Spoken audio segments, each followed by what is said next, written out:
क्षेत्रातील घडामोडींसाठी महाराष्ट्र देश न्यूज.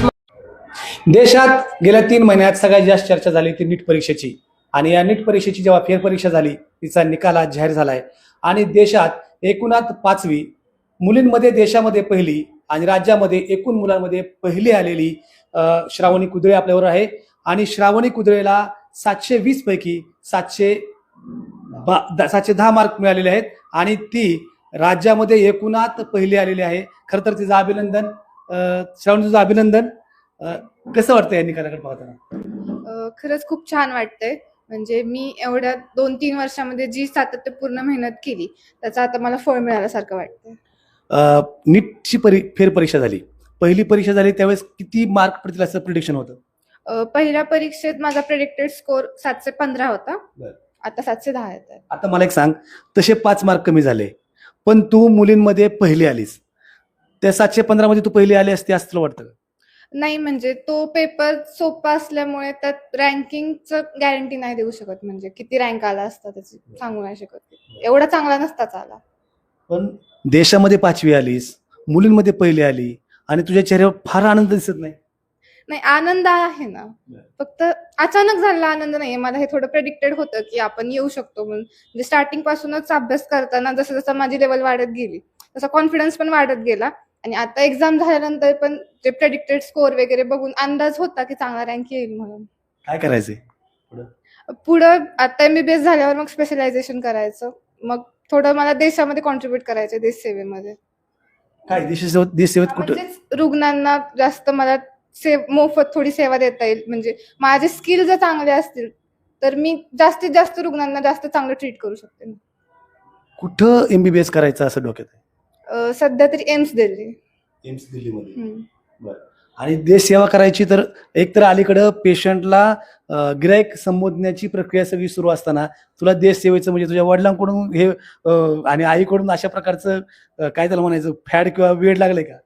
नाही, म्हणजे लहानपणापासूनच घरात जे वातावरण मिळतं त्याचा परिणाम होत असतो ना. मग मी माझ्या आई वडिलांना घरात कष्ट करताना बघितले, इतर मुलांसाठी कायम एकदम डेडिकेटेड पद्धतीने त्यांना कष्ट करताना बघितले. त्यामुळे ते बघून माझ्या मनात पण तशाच भावना मग तयार होतात. एक फक्त मध्ये एक विषय घेतोय, कारण ही जी बोलते ह्याला एक कंगोरा किंवा किनार आहे ती तिच्या वडिलांची आणि आईची. हे दोन्ही जे आई वडील आहेत ते अगदी समाजाला वाहून घेतलेले उत्तम प्रकारचे शिक्षक आहेत. मी कृष्णा कुदळे सरांना एक प्रश्न विचारेन. सर, काय वाटतं निकालाकडे बघून? अतिशय समाधान वाटतं. आणि खरं तर या यशासाठी शब्द नाही आहेत, जे निशब्द आहे. कारण इतकं मोठं यश आपल्या मुलीकडून अपेक्षित होतं, पण देश पातळीवर ती प्रथम येईल मुलींमध्ये असं नव्हतं वाटलं. परंतु तिला तिची खात्री होती, कारण तिने तेवढे कष्ट केले होते. त्यामुळं खूप छान वाटतंय. ज्या हजारो मुलांकडं तुम्ही अगदी आई वडील असल्यासारखं तुम्ही सगळं शिकवलं, त्याचा दुवा मिळाला असं वाटतंय? नक्कीच. आपण जे पेरतो तेच उगवतं. जर आपण जिथं नोकरी करतो, सेवा देतो, त्या मुलांसाठी जर आपण चांगलं काम केलं तर निश्चितपणे आपल्या स्वतःच्या मुलांसाठी कुठंतरी ते पुण्य जमा होत असेल असं मला वाटतं. आणि त्याचंच हे फळ आहे की मुलीने खूप चांगलं यश मिळवलं. पुणे जिल्ह्यातले हे प्रयोगशील शिक्षक दाम्पत्य आहे. अतिशय वेगवेगळ्या प्रकारचं अभ्यासक्रम ते घेतात आणि मुलांसाठी ते आनंददायी शिक्षण ज्याला म्हणतात ते घेतात. मॅडम पण आहेत. मॅडम, काय वाटतं या सगळ्याकडे बघताना? खूपच आनंद झालाय मला की देशामध्ये आपली मुलगी पहिली येऊ शकते आणि सक्सेस कोड यासारख्या अकॅडमीमध्ये शिकून तिला म्हणजे इतकं मोठं यश मिळू शकतं, हे खूपच अभिमानाची गोष्ट आहे. आता आपण पुन्हा तिच्या शिक्षणाकडे येतोय. खरं तर मी सरांना सक्सेस कोड अकॅडमी, बारामतीतली अकॅडमी, बारामतीतली 5 मुलं, बारामतीत 3 मुलं ही राज्य पातळीवरती खूप चांगल्या पद्धतीने उत्तीर्ण झालेले आहेत. आणि एकूणात बारामतीचा 100 मुलांमधला निकाल अतिशय चांगला लागलेला आहे. मला सरांना एक विचारायचंय, सर काय वेगळे पण होतं श्रावणीमध्ये? कोणताही विद्यार्थी एवढं यश संपादन करतो नक्कीच त्याच्यात काहीतरी वेगळं असायला पाहिजे सर. श्रावणी तशी वेगळ्या कोणत्या अंगाने होते मी नक्कीच सांगू इच्छितो. याचा विद्यार्थ्यांनी खरंच फायदा होईल.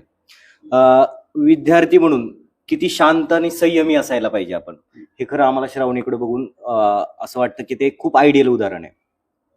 म्हणजे बऱ्याचदा अभ्यासामध्ये ताणतणाव येणं, कधी एखाद्या परीक्षेत मार्क खाली जाणं, याने विद्यार्थी खचून जातात.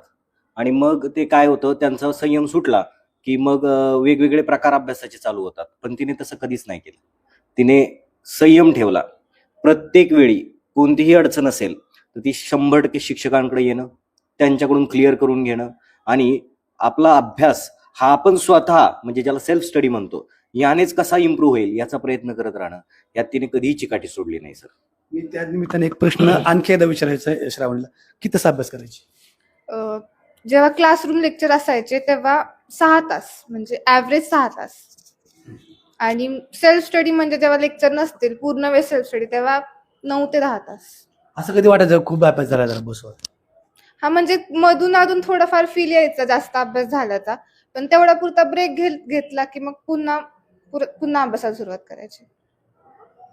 सर, मला तुम्हाला एक प्रश्न विचारायचा आहे की हे जसं सांगते तसं मुलांमधलं हे जे वेगळ्या प्रकारचं अभ्यासाचं कौशल्य आहे की एकतर थेट सतत अभ्यास करणे किंवा मग एक थोड्याशा वेळापुरता किंवा जो पाहिजे तेवढा अभ्यास करणे, ह्यातलं काय तुम्हाला नेमकं फरक काय सांगतो तुम्हाला? खरं तर श्रावणीबद्दल सांगत असताना एक लक्षात येतं, म्हणजे तिचे बाबा पण नेहमी असं म्हणतात की जेव्हा मुलं असं विचारतात की तू अभ्यासाला वेळ कसा काढत होतीस, अकॅडमीचे 8 तास, आणि त्यानंतर ती असं सांगते की 6 तास ॲव्हरेज तर अभ्यास करायची, तर तू अभ्यासाला वेळ कसा काढत होती? तर तिचे बाबा जसं म्हणतात तसं आम्ही नेहमी म्हणतो की खरं तर अभ्यासाला वेळ नाही काढला पाहिजे, तर अभ्यासातून इतर गोष्टीला वेळ कसा काढायची हा प्रश्न तिला विचारायला पाहिजे. इतकं डेडिकेटेड ते अभ्यास करत असायची. महत्त्वाचं म्हणजे शी वॉज व्हेरी शेड्युल्ड, म्हणजे तिची झोपेची वेळ, तिची उठण्याची वेळ मागची 2-3 वर्ष अगदी स्टेबल आहे. खरं तर कुठलंही यश हे माणसाच्या सातत्याचं आउटपुट असतं. रेग्युलर आणि अत्यंत सातत्यपूर्वक, अत्यंत मनापासून, आणि सगळ्यात महत्त्वाचं कुठल्याही प्रकारचं डिप्रेशन नाही, कुठल्याही प्रकारची मनस्पर्धा नाही. सर्व विद्यार्थ्यांना अगदी ऑफ पिरियड असेल किंवा 2 लेक्चरच्या मधला ब्रेक असेल तर बरीच मुलं शिक्षकाच्या अगोदर अगदी तिच्याकडे डाऊट क्लिअर करायला जायचे.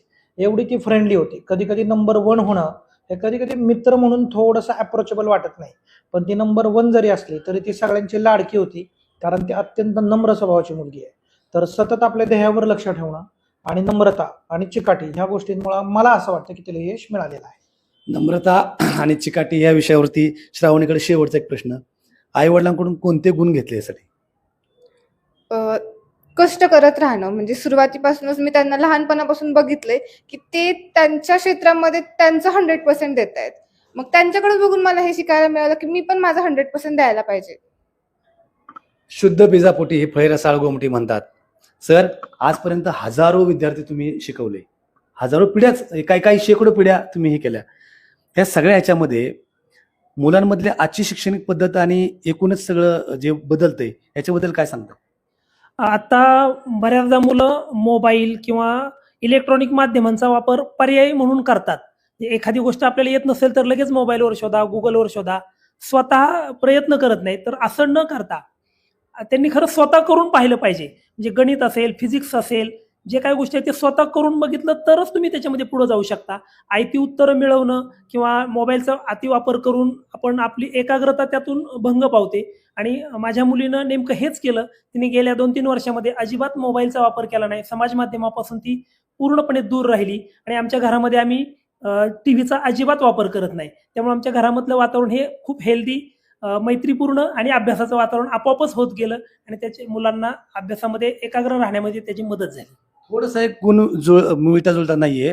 तुम्ही दोघे हसतमुख असता कंटिन्यू सगळ्या शाळांमध्ये, सगळ्या शिक्षकांमध्ये, आणि प्रत्यक्षात ही मात्र एकदम अशी काय म्हणायचं त्याला, फार काय म्हणायचं त्याला, न्यूट्रल, गंभीर अशी वाटते. आणि गंभीर नाही, ती स्थिर आणि मॅच्युअर्ड आहे.